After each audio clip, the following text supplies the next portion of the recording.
جو اترو بہا کے تے یہی عرض کرنا ہے یا اللہ تیری رحمت تے بہت بڑی ہے، اگر ایک قطرہ مل جاوے تے ساڈا بیڑا پار گا۔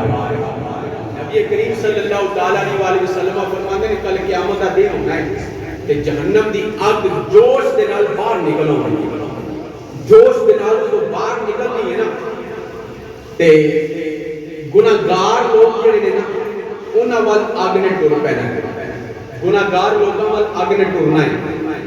میرے کریم آقا علیہ السلام فرماتے ہیں پھر حضرت جبریل امین علیہ السلام میرے کو ایک پانی دا پیالہ لے کے آؤں گے۔ امام الانبیاء فرماتے ہیں میں اس وقت جدو اگ نوں ویکھاں نا میرے امتی گناہگاراں دے ول ٹر پئی ہے تے میں رب دی بارگاہ دے اندر سجدے دے اندر بیٹھ جاواں گا۔ قربان جائیے اپنے نبی دے رج رج کے درود پڑھیا کرو۔ نبی اگر پیدا ہوئے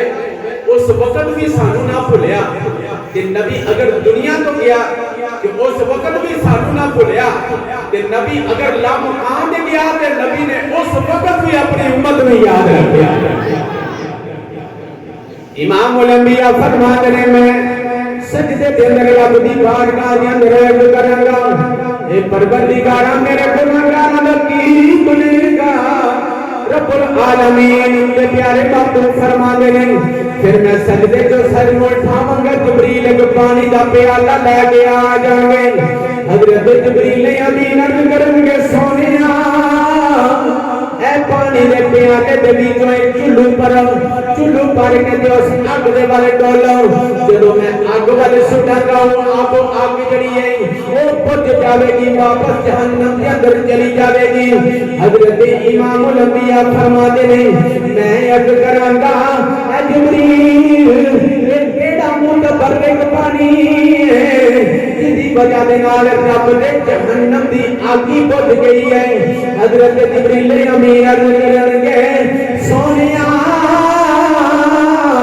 اے جڑا رب دے خوف دی وجہ دے نال راتاں نوں اٹھ کے مصلے تے کریا جاری کردا اے جڑے مومنین رب دے غضب دی وجہ تے روندے سن رب دے خوف دی وجہ تے روندے سن میں انہاں دے اتھرو اکٹھے کر کے رکھے ہوئے سن۔ اج او وقت آ گیا ہے کہ انہاں دے گناہ سامنے آنے نے تے گناہگاراں دے والے جہنم دی اگ ٹر پینی ہے۔ اے کملی والے اے او یتیماں دا پانی ہے او میں کہنا ہے جے اگر تیرے نور والے اتھرو جہنم دی اگ نوں بجھا سکدے نے تے پھر تو رب دی